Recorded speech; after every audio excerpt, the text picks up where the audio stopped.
Hello, I'm Joe Lewis. Welcome to one of my training centers here in Tampa, Florida. What we're going to be doing in this series is trying to get you a little more involved in how to teach sparring by understanding strategies and tactical principles and how to implement them into not only your own sparring skills, but also how to help your students develop more confidence and also to improve their skills. There are many styles of martial arts. Some do groundwork, for example, yet there are others who do not. Some, like our style, we spend a lot of time in full contact, yet many people don't do full contact. One thing most students are going to want to explore at some time in their development is sparring. We teach 6 different levels of sparring in our system. Much of what we teach is done without headgear or mouthpiece, yet it's still safe. We're going to show you how to do that. We call them interaction defensive sparring drills. And another category is what we call coach sparring drills. Both are safe and both are fun. Now, in a series of lessons, I'm going to introduce you to the real science of sparring and how to best teach it. We're going to be working on creating different types of drills, on strategies, and how to deal specifically with various types of fighters. Not everybody fights the same way. A tall person is different than fighting somebody short. Somebody's fast is different than somebody who's slow. A good kicker is different than somebody who's a good puncher.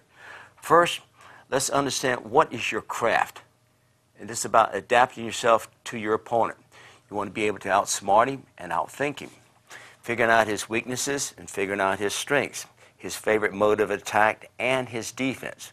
You want to learn his moves, get a sense of his timing down, and of course his style of fighting. That's specifically what we would work on. Different styles of fighting.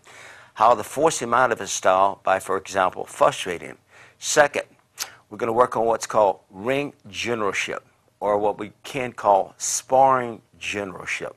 Now, hold on to that word.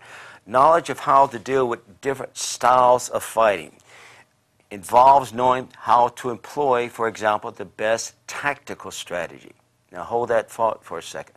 I'm going to teach you about all the strategies. You cannot spar all the opponents the same way. For example, I mentioned before, you can't spar a taller person the same way you would a shorter person. You wouldn't engage a good puncher, for example, the same way you would a great kicker.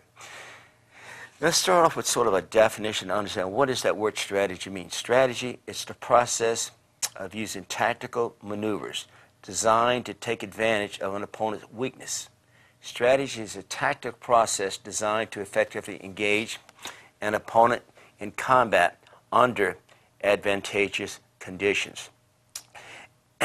It must be both maneuvering skills together with effective offensive and defensive technical skills to control and neutralize an opponent in order to make sure you're always attacking from a position of strength to a position of weakness.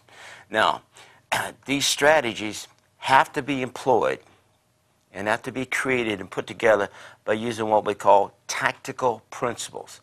Now, we're going to go through a list of 12 of these that we pull right out of our Joe Lewis Fighting Systems Black Belt Teaching Manual. Let's go down the list of strategic principles. First of all, let's understand what the word means, principle. Principle is a simple rule which helps you to maximize the effectiveness of a technique.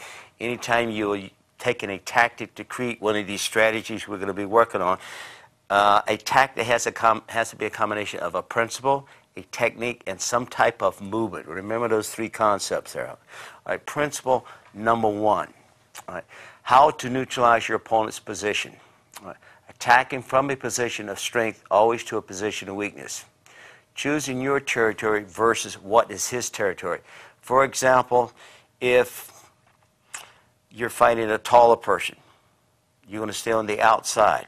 And of course, you're going to be moving laterally quite a bit against a taller opponent, whereas your territory is going to be on the inside, which would be your pocket. So you got to understand what I mean when I say what is your territory, what is his territory, and who's doing the work and who's not doing the work.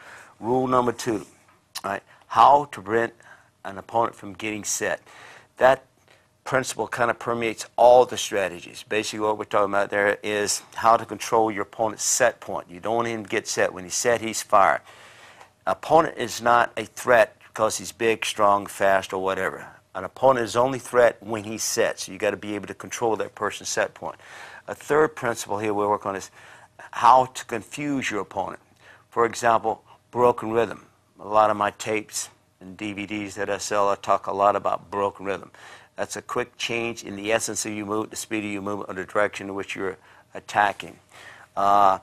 Get off first. That's another way. A lot of fakes. Anytime you feint to fake somebody, really the only time you really want to work on faking is when you have an opponent in front of you who is either a little better than you or he's kind of even with you, and you got to kind of go to the upper hand. That's when you start introducing fakes, what we call confusing your opponent.